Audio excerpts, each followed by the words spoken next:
Le Covid-19 s'attaque à la respiration et détruit les poumons. Le tabac aussi, la cigarette, la chicha et autres augmentent le risque de faire une forme sévère de la maladie. Lavez-vous les mains régulièrement avec de l'eau et du savon. Respectez les mesures prescrites par le gouvernement et surtout, arrêtez de fumer. Ceci est un message du ministère de la Santé et de l'Hygiène publique. Numéro vert 143 et 125 ou envoyez coronavirus par SMS au 1366. Le ministère de la Solidarité, de la Cohésion sociale et de la lutte contre la pauvreté invite les entreprises publiques et privées, les institutions, les artistes, les sportifs, les organisations de la société civile et les personnes de bonne volonté à s'inscrire dans la chaîne de solidarité en vue de soutenir les personnes vulnérables face à la pandémie du coronavirus. Les dons sont reçus tous les jours de 8h à 16h sur les sites suivants: Abidjan, cabinet Plateau Tour E, 13e étage, Programme national de cohésion sociale, PNCS, Riviera 4, Fonds national de solidarité, FNS, Riviera Bonhomie. Intérieur du pays, les directions régionales du ministère de la Solidarité. Agissons ensemble pour stopper la propagation du Covid-19 et vaincre ce monstre. Tous responsables, tous solidaires. Infoline 2023 91 75 77 27 87 48 05 20 20 02.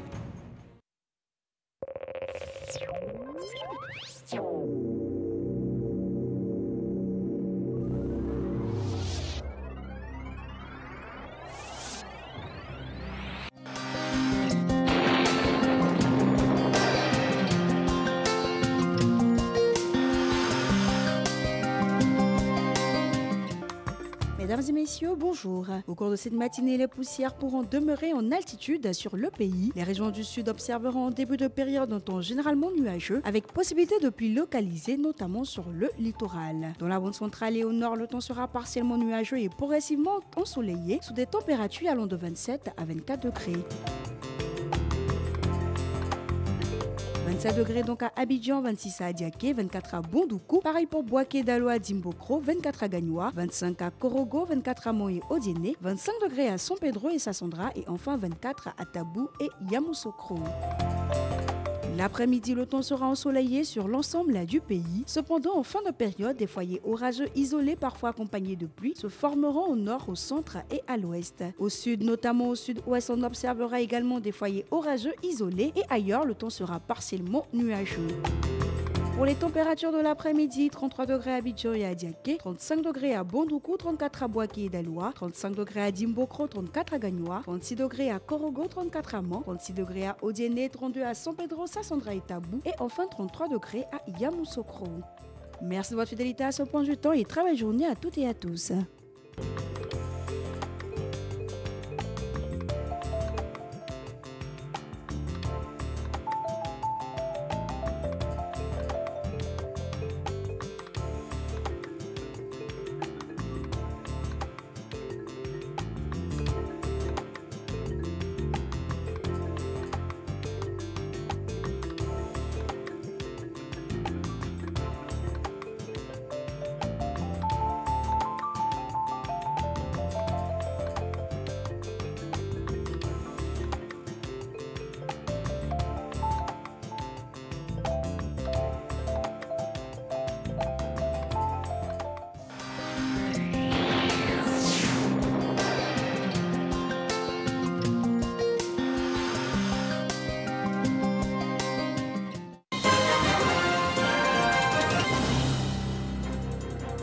Mesdames et messieurs, bonjour et merci de nous rejoindre pour ce premier point d'information sur RTI1, mais également dans Matin Bonheur. Et on démarre avec le point de la situation de la maladie à coronavirus Covid-19 du 16 avril 2020.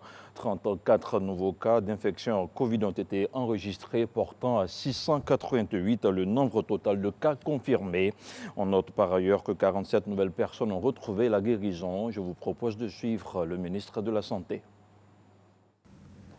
Le ministère de la Santé et de l'Hygiène publique a enregistré ce jeudi 16 avril 2020 34 nouveaux cas de Covid-19 sur 298 échantillons prélevés et 47 nouveaux guéris. La Côte d'Ivoire compte donc à ce jour 688 cas confirmés et 193 guéris et 6 décès. Comme on le voit, nous sommes entrés depuis 4 jours dans la phase d'augmentation du nombre de guéris. Face à l'augmentation du nombre de cas, le gouvernement met en place de nombreuses mesures afin de lutter efficacement contre cette pandémie. Cependant, il est important que la population respecte les mesures barrières et réduise les déplacements non essentiels le plus possible. Le ministère de la Santé et de l'Hygiène publique rappelle à la population que le confinement obligatoire des personnes âgées et celles souffrant de maladies chroniques est une mesure nécessaire à cause de leur vulnérabilité et le risque de faire des formes plus sévères de la maladie lorsqu'elles sont testées positives au Covid-19. Il est donc indispensable d'intégrer dans nos habitudes quotidiennes les mesures barrières et de porter un masque lors de nos déplacements pour se protéger et protéger les autres. Toutefois, il ne faut pas oublier que le masque n'est efficace que s'il est associé à un lavage fréquent de mains à l'eau et au savon ou une solution hydroalcoolique. Par ailleurs, devant l'apparition de signes tels que la toux, la fièvre et les difficultés respiratoires, vous êtes priés de contacter en urgence les numéros gratuits suivants, le 143, le 101, le 119 et le 125. Le ministère de la Santé et de l'Hygiène publique félicite tous les acteurs de la santé pour l'engagement dont ils font preuve dans le cadre de la lutte contre cette pandémie. Je rappelle qu'hier jeudi, 3500 boîtes de Plaquenil ont été réceptionnées par le ministre de la Santé et de l'Hygiène publique. Il s'agit d'un médicament sous forme de comprimé pelliculé à base d'hydroxychloroquine. Le procédé est déjà utilisé dans plusieurs pays pour le traitement du Covid-19. C'est un reportage signé Régis Kofi. Le Plaquenil, seule spécialité pharmaceutique comportant de l'hydroxychloroquine, est un dérivé de la chloroquine. Ce médicament serait efficace dans le traitement de la maladie à coronavirus. Depuis, plusieurs pays autorisent son utilisation, dont la Côte d'Ivoire. Le pays vient de recevoir 3500 boîtes de Plaquenil de la part de Sanofi, le groupe français qui fabrique la molécule. Nous avons aujourd'hui un certain nombre d'États qui souhaitent avoir le Plaquenil parce qu'elles ont mis le Plaquenil dans leur arsenal thérapeutique.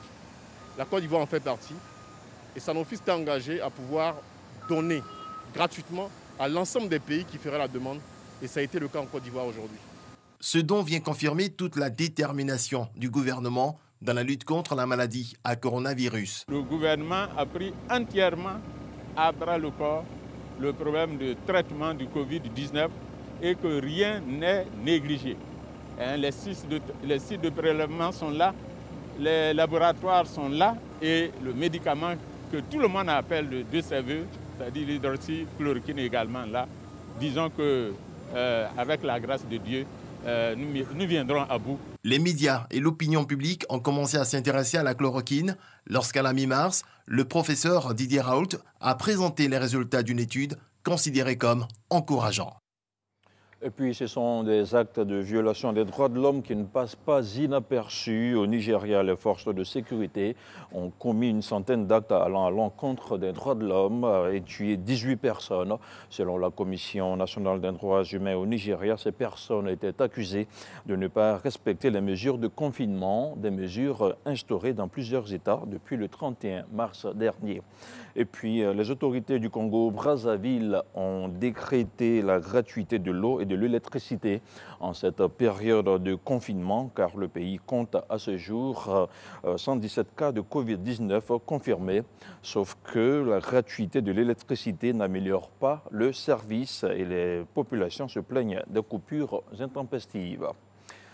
Hors du continent africain, c'est un test qui prend moins de 2 minutes et le résultat leur est notifié dans la journée ou encore le lendemain. À Tel Aviv, en Israël, une cabine grise et bleue attire les regards de quelques passants, mise en place par une des caisses d'assurance maladie israélienne.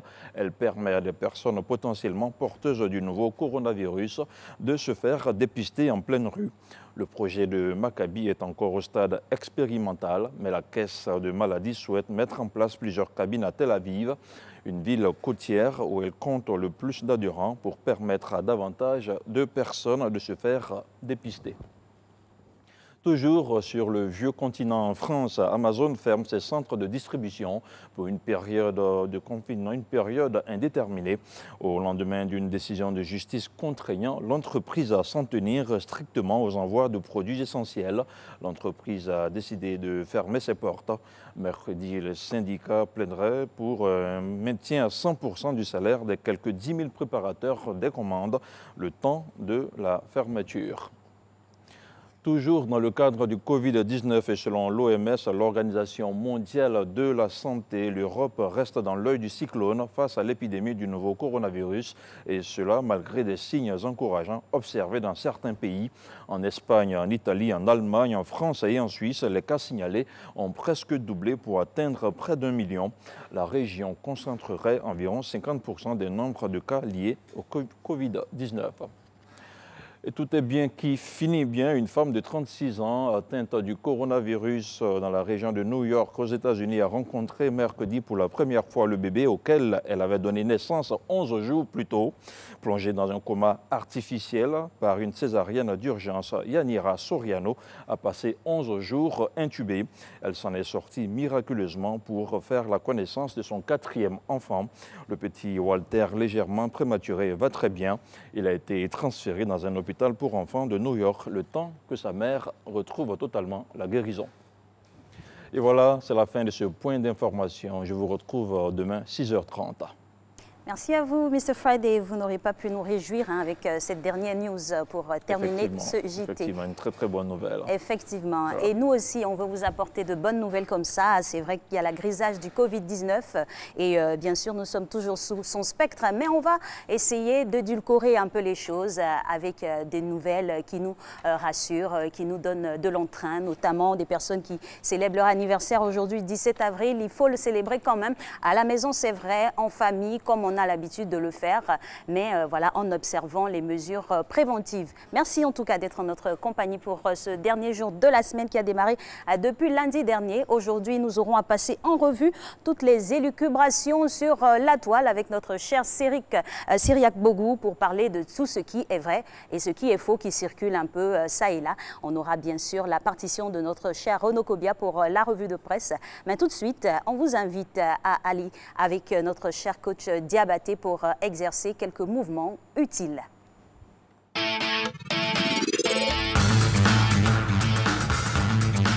Bonjour, je vois à la maison Coach Diabaté pour vous servir.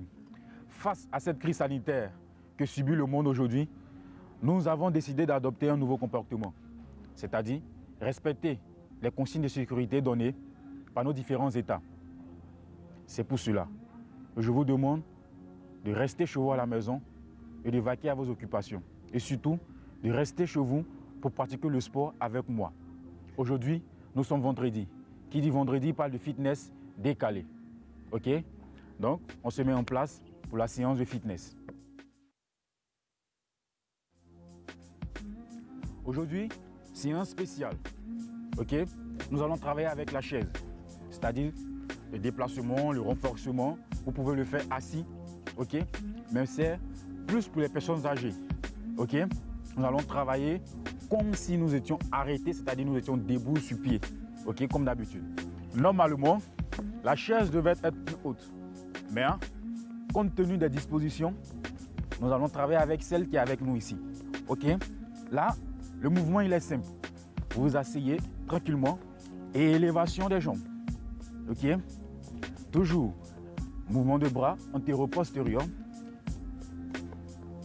On peut aller à son rythme, OK? Tout doucement. Là, c'est l'échauffement, OK? Toujours assis en train de travailler, il faut contracter, bien gainer le buste, OK?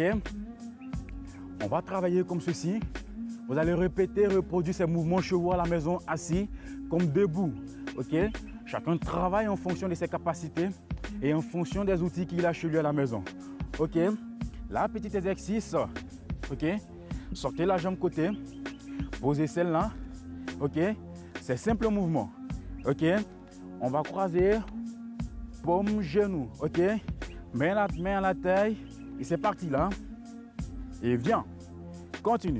3, 4, 5, 6, 7, 8, dernière série.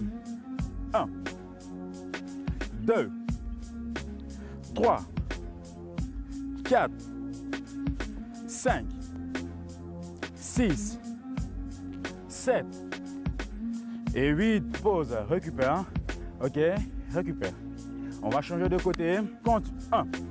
Ok. 2. 3. 4. 5. 6. 7. Et 8 encore.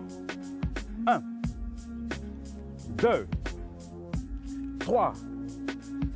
4. 5. 6. 7. Et 8, marche, marche, marche, récupère, marche, récupère. Ça peut aller. Le mouvement, il est simple. Hein? Toujours là, avec mouvement de jambes, antéro, postérieur, avec mouvement de main. Là, bouge. Toujours en déplacement. OK? Toujours dans le cardio. OK? Et pause. Récupère, récupère, récupère. Toujours assis. OK? On peut aller pour les kicks assis. OK? Bouge. Kick. Continue. OK? Continue. Très beau. Et très bien. Bouge. Bouge. Bouge. Bouge. Dernière série. 1. Continue. Bouge. Bouge. Et pose. Pose le plat du pied totalement au sol. Grandis. Grandis, entrelace les doigts. Et reste toujours assis. Le dos bien droit. 1, 2, 3, 4, 5, 6, 7 et 8. Sur ce, restez chez vous à la maison pour éviter la propagation de la pandémie. Bye bye. Eh oui, vous ne croyez pas si bien dire, cher coach Diabaté. Nous vous remercions d'ailleurs pour ces exercices ciblés pour le 3e âge. Ce sont ces personnes-là qui sont indiquées et à qui on demande de rester en privilégiant voilà, leur santé à la maison. Et puis donc, il faut quand même bouger quand on reste à la maison pour maintenir voilà, tout son organisme dans un bon état. Voilà, lui, il regarde chaque jour les journaux, il regarde l'état des journaux hein, et puis il vous apporte la sève, la plus importante de ces titres, c'est M. Renaud Kobia qu'on reçoit maintenant dans sa revue de presse.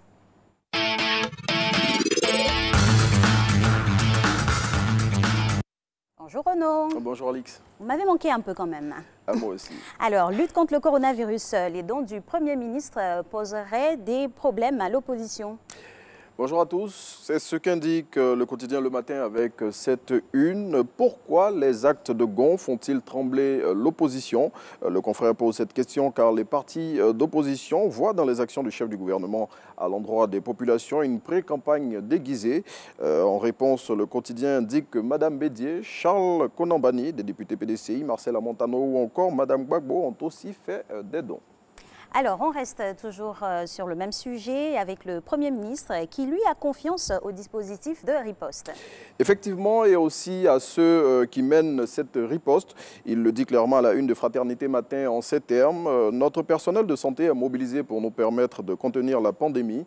Amadou Gon Coulibaly a fait cette déclaration ce mercredi à l'issue d'une visite de certaines structures intervenant dans la mise en œuvre du plan de riposte au Covid 2019. Et on reste avec la visite du Premier ministre dans ces structures qui est très instructif pour lui.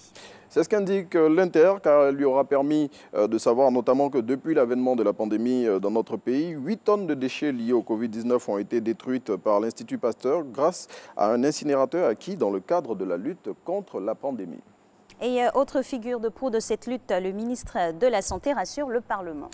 Notre pays a les moyens de lutter contre la pandémie. C'est ce qu'a déclaré Aka Ouele face aux députés hier au cours d'une séance d'information sur la pandémie. À cette occasion, le ministre de la Santé a indiqué notamment que les cas de guérison vont augmenter, que nous sommes à 4000 dépistages à ce jour, ou encore que dès le 30 avril, 30 millions de masques seront distribués gratuitement. Plus de précisions dans Le Patriote. Toujours en référence au Covid-19, les populations de notre capitale politique éviteraient les hôpitaux. Oui, des malades fuient un centre hospitalier régional et le personnel médical. À l'origine de cette peur des structures sanitaires et particulièrement du centre hospitalier régional, la psychose naît des rumeurs de cas avérés de Covid-19 dans la ville. Cette situation, selon Soir Info, pourrait avoir de graves conséquences sur la santé des populations de la capitale économique de la Côte d'Ivoire en ces temps de pandémie. Exactement, il faut baisser la pression et rester dans la mesure. Lutte contre le Covid-19 toujours, le port du masque est désormais obligatoire dans les gares et les engins de la Sotra. Exactement, et là on revient à Abidjan où le port du masque est désormais obligatoire dans les gares, autobus et bateaux de la société de transport abidjanais jusqu'à la destination finale. Autre mesure prise par l'entreprise de transport public national, c'est le nombre de voyageurs dans tous ces engins qui est désormais limité à 45 passagers, y compris le machiniste ou les pilotes. Et Covid toujours encore sur cette revue de presse. Hier, nous avons enregistré malheureusement de nouveaux cas. 34, c'est le nombre de nouveaux cas confirmés dans notre pays hier selon le ministère de la Santé et de l'Hygiène publique qui a aussi mentionné qu'il y a 47 nouveaux guéris. Ainsi, la Côte d'Ivoire compte à ce jour 688 cas confirmés, 193 guéris et 6 décès. Et cette maladie n'épargne personne. Un autre membre du gouvernement testé positif. Il s'agit du ministre Patrick Kachi. C'est sur sa page Facebook que le secrétaire général de la présidence a fait cette annonce tout en indiquant qu'il ne présentait aucun signe de la maladie et qu'il était confiné à sa résidence. Après le Premier ministre Amadou Gon et le ministre d'État Ahmed Bakayoko, Patrick Kachi devient ainsi la troisième personnalité du gouvernement ivoirien à être testée positive au Covid-19. Je pense que ce serait juste avec le ministre Ahmed Bakayoko, car le Premier ministre a été 2 fois testé négatif. Juste petite précision. Merci pour la vigilance. Et puis voilà, on leur souhaite un prompt rétablissement à tous les deux. On se dit au revoir avec Biche. Oui, et l'hebdomadaire satirique révèle que le coronavirus arrange les femmes au foyer, car il lui a permis de récupérer leur conjoint. On le constate ici avec cette dame qui dit à sa copine que le confinement est intéressant, car il a complètement transfiguré son mari. Celui-ci s'est mis notamment aux tâches ménagères. Et l'image est plus parlante que le mot, je vous laisse apprécier. Bon week-end, Alix. Et on apprécie, vous n'imaginez pas comment on apprécie cette image. Je vous souhaite également un agréable week-end et puis on se reverra la semaine prochaine, Dieu voulant. Alors, nous, on vous emmène du côté de l'Hexagone pour recevoir, bien sûr, le point au niveau international grâce à l'agence France-Presse. La pandémie de Covid-19 poursuit sa progression mondiale. 2,1 millions de personnes sont atteintes du Covid-19, 140 000 en sont décédées, mais plus de 529 000 sont guéris. Les États-Unis sont le pays le plus touché au monde avec 641 000 cas et 31 000 décès. L'Europe reste fortement impactée avec 1 million de cas et plus de 97 000 morts. L'Espagne enregistre 183 000 cas et plus de 19 000 décès. En Italie, l'épidémie est à l'origine de 165 000 cas et près de 22 000 décès. Ce soir, en France, nous décomptons un total de 108 847 cas confirmés, selon Santé publique France, soit 2 641 cas de plus qu'hier. Depuis le début de l'épidémie, ce sont 110 000 passages aux urgences pour suspicion de Covid-19 qui ont été enregistrés et plus de 75 850 personnes atteintes par la maladie qui ont dû être hospitalisées. C'est totalement inédit. Les remontées de 1250 établissements de santé font état de 31 305 personnes encore hospitalisées pour infection Covid-19. Le nombre de malades hospitalisés reste donc très important. En 24 heures, ce sont 1823 nouveaux malades qui sont entrés à l'hôpital. Mais le solde présente pour la deuxième fois une baisse, car grâce aux sorties qui sont nombreuses, nous avons 474 personnes hospitalisées en moins par rapport à hier. C'est une décroissance, c'est un indicateur important, mais qui nécessite d'être confirmé encore dans les prochains jours. Nos efforts collectifs montrent leur efficacité. Ce n'est qu'en respectant scrupuleusement les gestes barrières, le confinement, la distanciation physique d'au moins 1 mètre et la distanciation sociale avec la réduction des contacts que nous y parviendrons tous ensemble. 6 248 patients nécessitent des soins lourds en réanimation. 1/3 de ces patients ont moins de 60 ans et nous comptons 98 patients de moins de 30 ans en réanimation. Au cours des dernières 24 heures, 270 nouveaux patients Covid-19 ont été admis en réanimation, c'est beaucoup. Heureusement, le solde reste négatif depuis une semaine. Aujourd'hui, il est de 209 patients en moins. Une légère baisse des besoins en réanimation se confirme, mais je vous le rappelle, 6 248 patients en réanimation, c'est beaucoup plus que la capacité maximale initiale de la réanimation en France. Il existe toujours des tensions dans certaines régions. 67% des patients hospitalisés en réanimation ont déjà des problèmes de santé préexistants et 53% d'entre eux ont plus de 65 ans. Dans les Outre-mer, Guadeloupe, Guyane, Réunion, Martinique, Mayotte, on relève 123 hospitalisations, dont 45 en réanimation.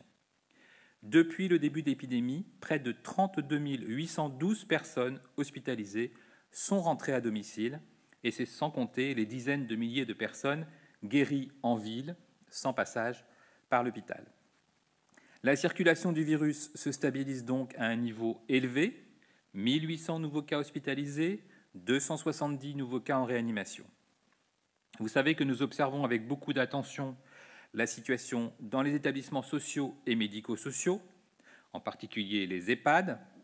5 451 établissements sociaux et médico-sociaux participent et déclarent des cas, et c'est très important d'avoir cette remontée d'informations au niveau national. Ainsi, au total, depuis le début de l'épidémie, nous avons 56 180 cas, dont 18 967 confirmés par test et 37 213 cas possibles de Covid-19 au sein de ces établissements. L'essentiel des cas sont survenus en semaine 12, 13 et 14, donc plutôt au mois de mars. En ce qui concerne la mortalité, nous avons une première source qui est la mortalité hospitalière. 11 060 décès sont à déplorer depuis le 1er mars. 82% de ces décès surviennent chez des personnes de plus de 70 ans et 20 décès ont été enregistrés outre-mer. Nous déplorons par ailleurs, dans les établissements sociaux et médico-sociaux, 6 860 décès depuis le début de l'épidémie, soit le 1er mars. L'essentiel de ces décès est observé en EHPAD. Depuis le 1er mars, en additionnant les décès à l'hôpital et en établissements sociaux et médico-sociaux, nous déplorons donc 17 920 décès en France en lien avec l'épidémie. L'INSEE propose, vous le savez, des données concernant l'ensemble des décès, ce qu'on appelle les décès toutes causes confondues. Il ne s'agit donc pas seulement des décès liés au Covid. Nous aurons ces données, mais après étude de tous les certificats de décès. Mais par contre, la part attribuable au Covid n'est pas encore connue, mais les comparaisons nous permettent d'analyser les décès de façon hebdomadaire et de les comparer d'année en année. C'est ainsi que nous pouvons parler d'une surmortalité, toutes causes confondues, par rapport à l'attendu et par rapport à l'observé année après année. L'évolution de la mortalité, toutes causes confondues, montre un excès qui est détecté depuis mi-mars. À l'échelon national, en particulier, l'excès de décès par rapport à la mortalité attendue lors d'un mois de mars poursuit sa hausse progressivement. Cet excès était de 16% en semaine 12, de 34,8% en semaine 13. Sur la semaine 14, la semaine où il y a eu énormément d'hospitalisations et où l'épidémie frappait très fortement, c'est une semaine du 30 mars au 5 avril, l'excès de décès atteint 58,2%. C'est un niveau d'excès exceptionnel qui n'avait jamais été atteint en France depuis l'été 2003. L'excès poursuit sa hausse sur la semaine 15 et atteint déjà plus 27%. Ce sont des données encore non consolidées puisque la semaine 15 est une semaine très proche du 6 au 12 avril. À l'échelon régional, au cours de cette semaine 15 du 6 au 12 avril, l'excès émerge dans 4 régions supplémentaires, les Hauts-de-France, l'Auvergne-Rhône-Alpes, Centre-Val de Loire et Normandie, et s'ajoute donc aux 3 régions qui étaient déjà en excès, Île-de-France, Grand Est et Bourgogne-Franche-Comté. À l'échelon départemental, en semaine 15, 29 départements présentent déjà un excès de mortalité. Ces départements sont situés en Île-de-France, Grand Est, Bourgogne-Franche-Comté, Centre-Val de Loire. En ce qui concerne les certificats électroniques de décès, vous savez que la France bénéficie de cette solution de certification électronique des décès qui permet d'avoir des informations quasiment en temps réel. Nous notons que 26,7% de ces certificats disponibles, soit déjà 6 444 déclarations de décès obtenues et surtout analysées depuis le 1er mars, contiennent une mention d'infection Covid-19 et concernent majoritairement les plus de 65 ans. L'excès de mortalité observé en France concerne d'ailleurs toujours majoritairement des personnes de plus de 65 ans. Toutes et tous, nous continuons donc à agir ensemble contre la pandémie, que ce soit en respectant le confinement, en soutenant les actions de soins. Nous sommes tous actifs dans la lutte contre la diffusion du virus, en respectant tous ensemble les gestes barrières et les mesures de distanciation physique et sociale. Je vous remercie. Et voilà, de retour sur le plateau avec ces belles couleurs que vous offre la matinale et pas que, toute l'équipe dans son grand ensemble, à l'instar de notre chère chargée de production, Claudia Nguesson, qui a fait son entrée solaire dans ce studio. On la salue parce que franchement, elle met du cœur à l'ouvrage chaque jour pour s'occuper de cette équipe. Merci à elle et à toutes les équipes, notamment à Jacques Brou qui dirige l'équipe d'O. Alors, nous serons en compagnie, il est déjà là, notre cher monsieur Sourire, c'est Cyriaque Bogou, voilà, il vous partage cette bonne humeur-là. Avec lui, on va passer au crible toutes les annonces fantaisistes et autres théories du complot aussi, qui, ça et là, foisonnent sur la toile. On va essayer de démêler le faux du vrai dans quelques instants. Le temps pour nous de vous rappeler qu'il faut toujours maintenir son cadre de vie sain et puis respecter scrupuleusement les consignes de prévention contre le coronavirus. Il faut se laver les mains régulièrement, c'est très important, à l'eau et du savon, et puis utiliser aussi du gel hydroalcoolique à défaut de l'eau et de savon à proximité. Éviter tout contact avec des proches, maintenir la distanciation d'1 mètre qui a été édictée par nos chers gouvernants. Porter un masque cache-nez quand on sort pour des lieux publics. Ne pas se toucher le visage, le nez, les yeux, voilà, tous les orifices du haut. Et puis tousser dans un mouchoir à usage unique, le jeter juste après et se laver les mains.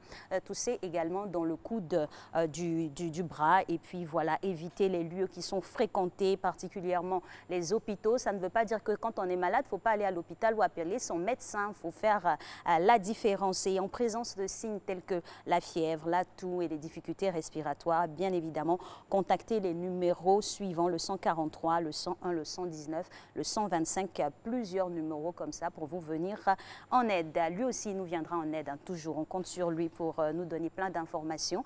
Et voilà, aujourd'hui, 17 avril 2020, on part de... Oui, je vous entends, monsieur Alaou. On part pour la publicité maintenant et puis on revoit Cyriaque Bogou dans quelques instants.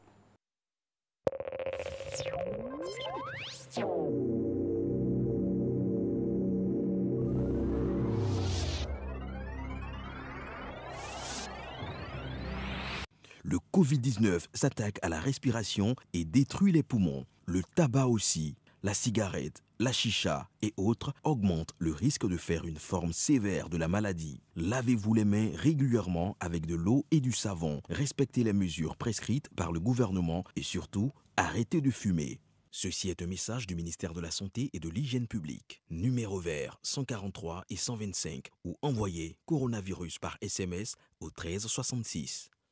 Le ministère de la Solidarité, de la Cohésion sociale et de la lutte contre la pauvreté invite les entreprises publiques et privées, les institutions, les artistes, les sportifs, les organisations de la société civile et les personnes de bonne volonté à s'inscrire dans la chaîne de solidarité en vue de soutenir les personnes vulnérables face à la pandémie du coronavirus. Les dons sont reçus tous les jours de 8h à 16h sur les sites suivants: Abidjan, cabinet Plateau Tour E, 13e étage, Programme national de cohésion sociale, PNCS, Riviera 4, Fonds national de solidarité Solidarité, FNS, Riviera Bonhumeur. Intérieur du pays, les directions régionales du ministère de la Solidarité. Agissons ensemble pour stopper la propagation du Covid-19 et vaincre ce monstre. Tous responsables, tous solidaires. Infoline 2023 91 75 77 27 87 48 05 20 20 02.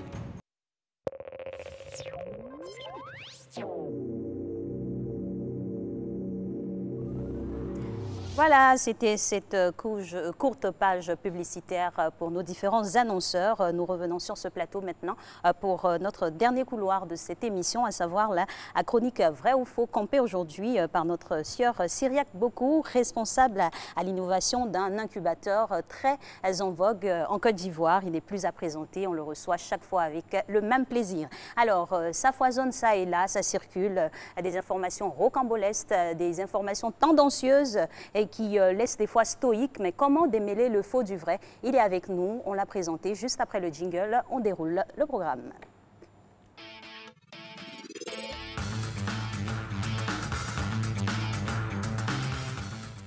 Eh oui, vrai ou faux, qui n'a pas dit la vérité, qui a lancé des faux sons, comme on le dit maintenant. Bonjour Cyriaque. Bonjour Alex. Alors bienvenue. On parle de plusieurs informations, notamment cette vidéo où on présente sur les réseaux sociaux comme étant la preuve d'un accord entre le président sénégalais Macky Sall et le milliardaire américain Bill Gates qui aurait conclu des accords par rapport à un vaccin. Qu'en est-il? Non, c'est une fausse, c'est pas... Comme toujours, je dis, les fausses informations, c'est aussi sorti du cadre. Donc, c'est de, comment je vais dire ça, jouer avec des faits vrais. Donc, ce n'est pas forcément des faits qui s'avèrent faux.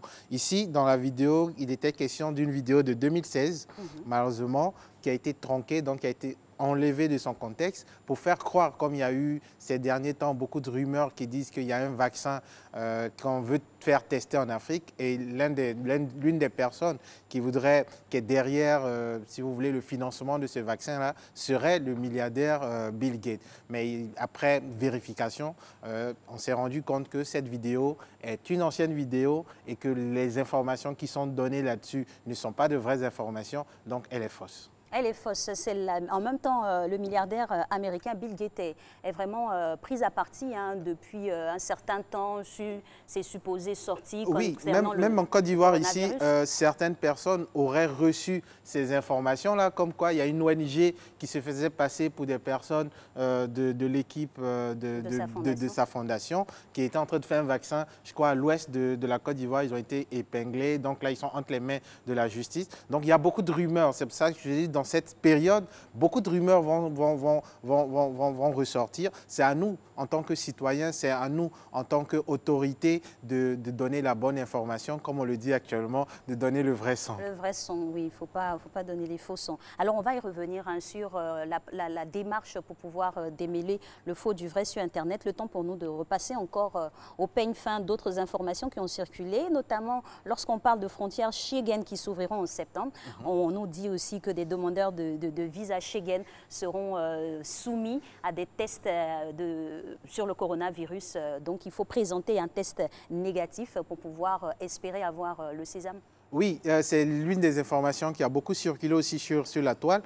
Donc, en septembre, quand les visas vont être repris, donc, pour venir demander ce visa-là, il faudra faire un test par rapport au Covid, donc pour démontrer, et même avant le voyage, faire encore un autre test pour voir si entre la demande du visa et la période de voyage, vous n'avez pas contracté la maladie. Mais après vérification, il s'avère que cette information est fausse. Donc, c'est une fausse nouvelle. Et en date d'aujourd'hui, toutes les ambassades sont fermées en ce qui concerne la demande de visa Schengen. Donc, ce n'est pas à l'ordre du jour.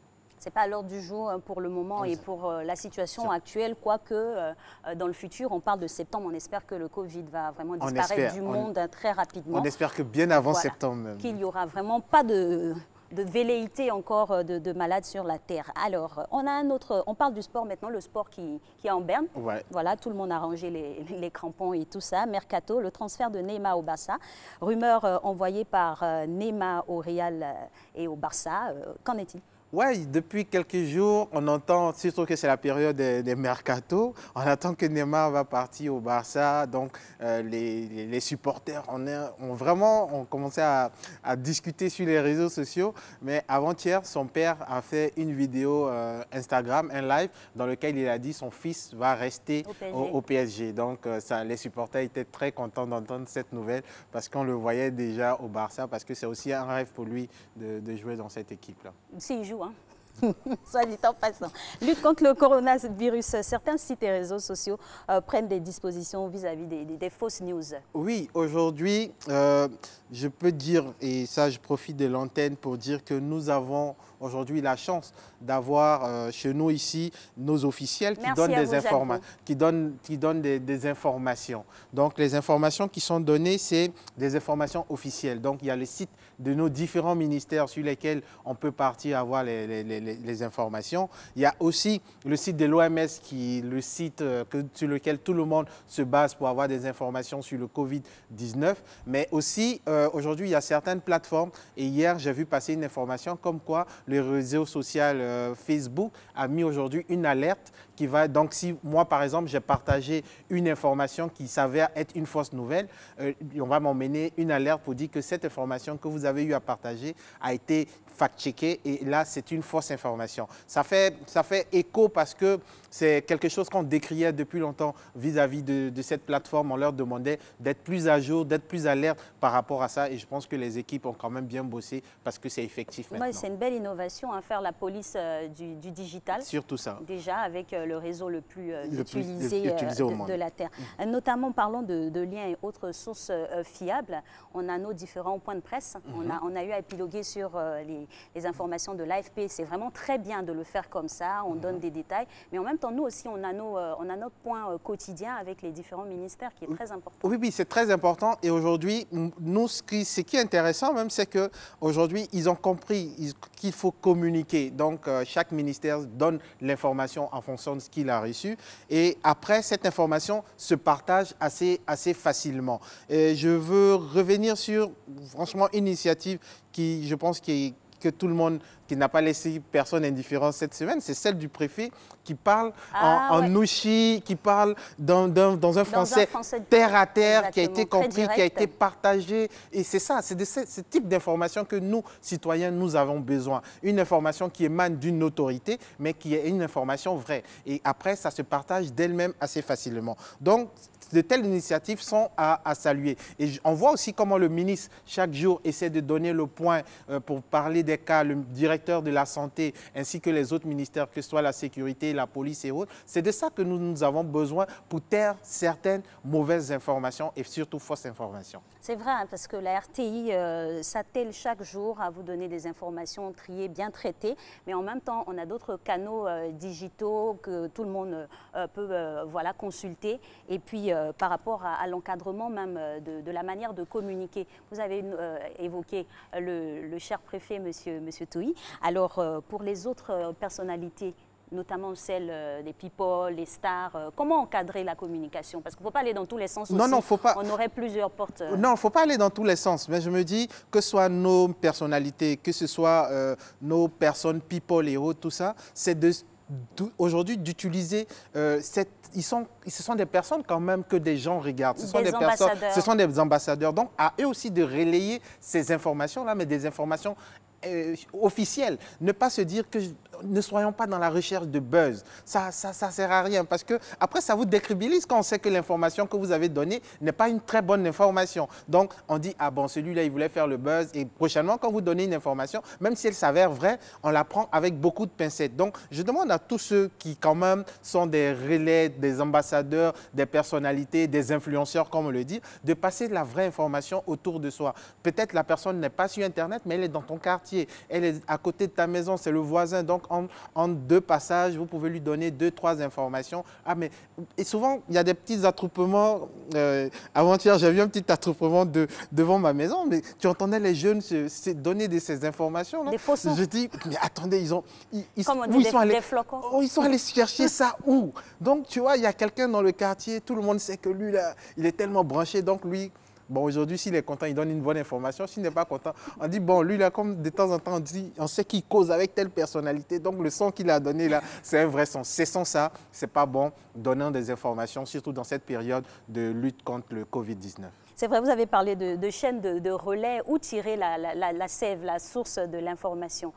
Déjà, pour tirer la source d'information, on a nos différents ministères. Donc aujourd'hui, c'est la santé qu'on voit en avant par rapport à cette maladie chez nous en termes de coordination et autres. Donc le ministère de la Santé a une page Facebook où elle donne les informations en temps réel. Moi, hier, pour l'arrivée du don qu'a fait le groupe français, Sanofi, c'est sur la page que j'ai reçu l'information. En fin de matinée, j'ai vu ça passer et j'ai dit, ah d'accord, donc on a reçu notre lot, ainsi de suite. Donc, allons à la source, n'attendons pas que quelqu'un vienne nous dire, allons à la source. Donc, il y a ces informations-là. Il y a le gouvernement qui a sa page Facebook, qui a son compte Twitter. Allons-y scruter là-dessus et autres. Après, il y a l'OMS qui, donc, au niveau mondial, qui essaie de donner des informations, qui a mis sur WhatsApp, sur plein de chaînes d'informations, sur les réseaux sociaux, sur Twitter, qui est véritablement présente. Donc, allons-y à ces informations. Après, il y a d'autres institutions qui aussi essaient de donner la bonne information. Essayons de nous abonner à ces pages-là. Essayons de nous abonner à des personnes qui sont dans ces institutions-là pour recevoir ces informations-là. Parce que l'information n'est pas réservée seulement à une élite. Tout le monde peut aller à l'information aujourd'hui grâce à Internet. Bien sûr, c'est cette facilité-là que nous apporte cette nouvelle technologie, qui n'est plus nouvelle, hein, qui est maintenant dans nos mœurs. Toujours parlons d'information et de traitement surtout. C'est vrai que nous sommes focalisés et vraiment centrés sur les mesures préventives sanitaires, mais le Covid a aussi touché d'autres pans de nos vies, notamment au niveau de l'éducation, au niveau on va dire, du logement, au niveau du transport.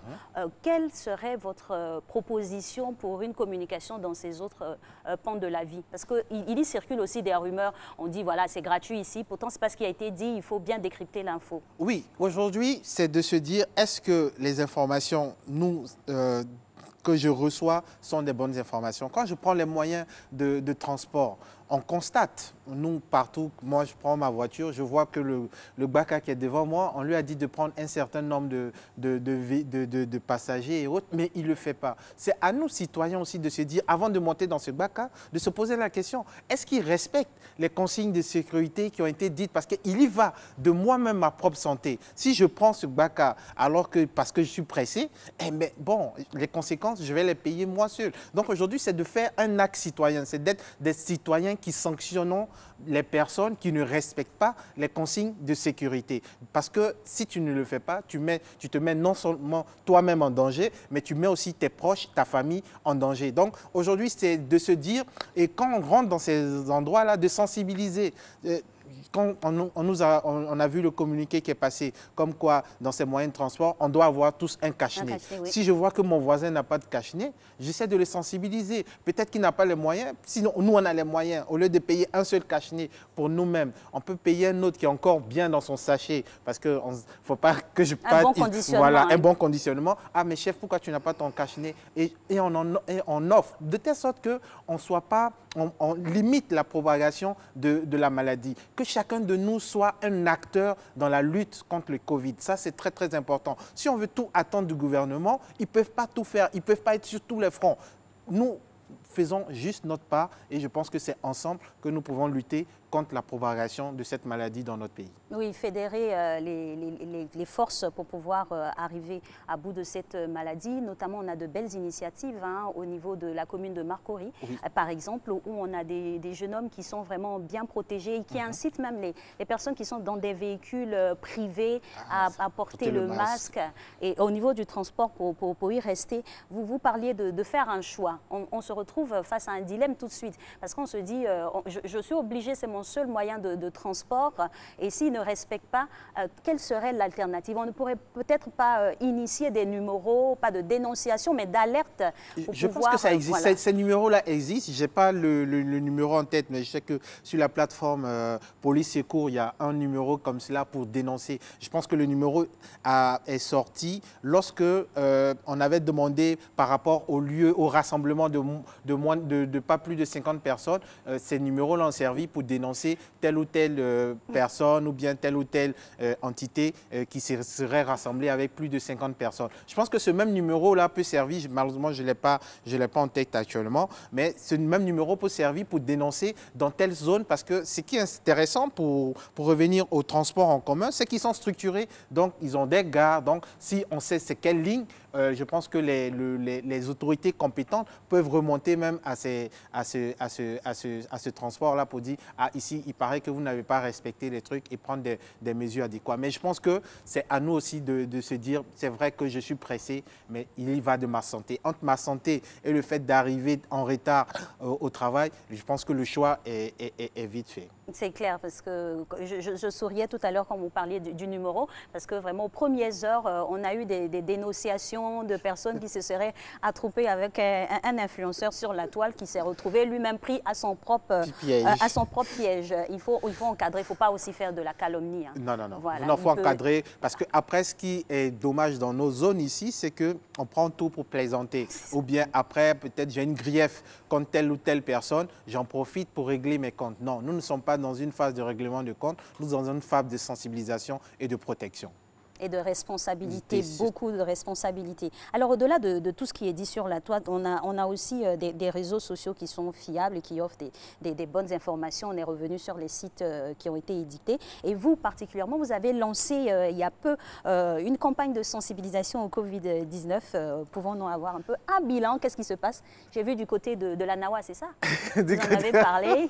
Non, aujourd'hui, c'est de se dire, moi, en tant que citoyen, je veux faire ma part.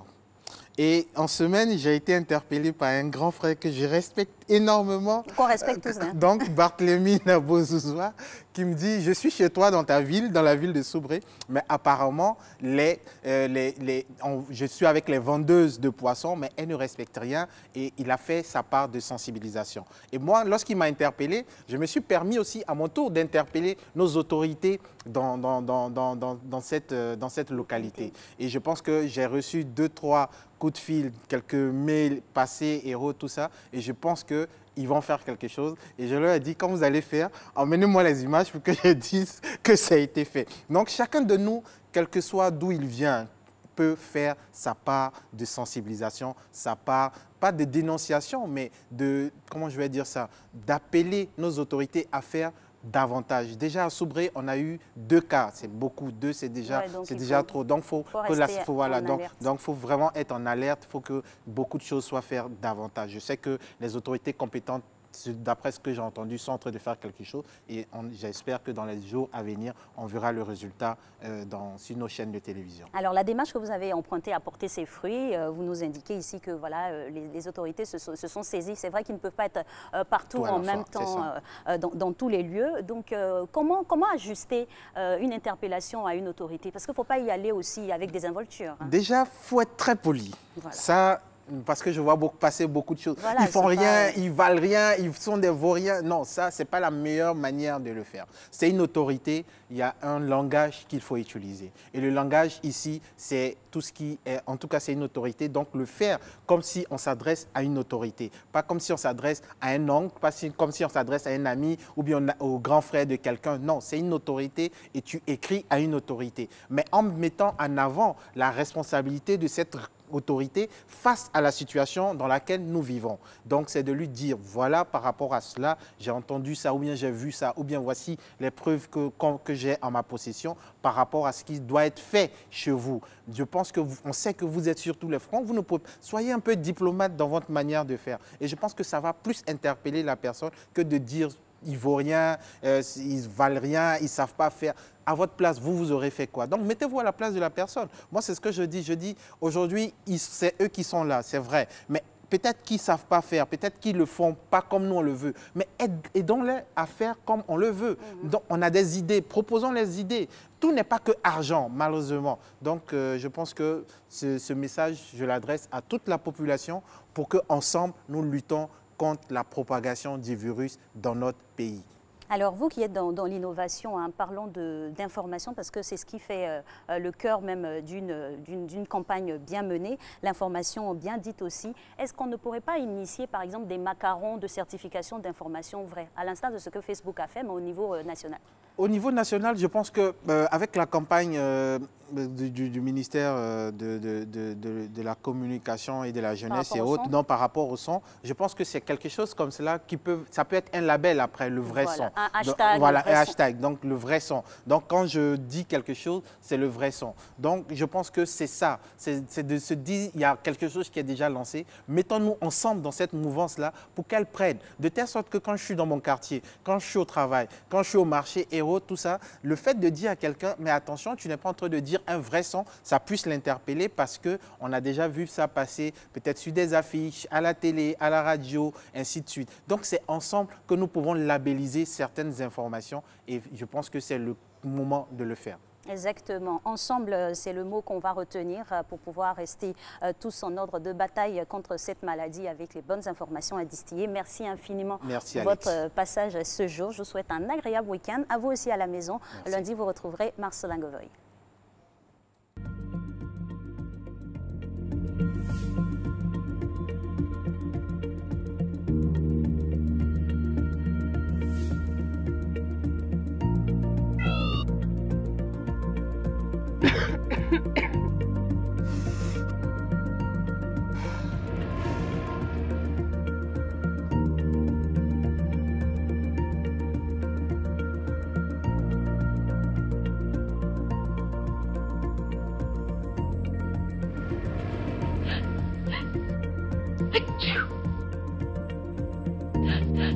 Achoo!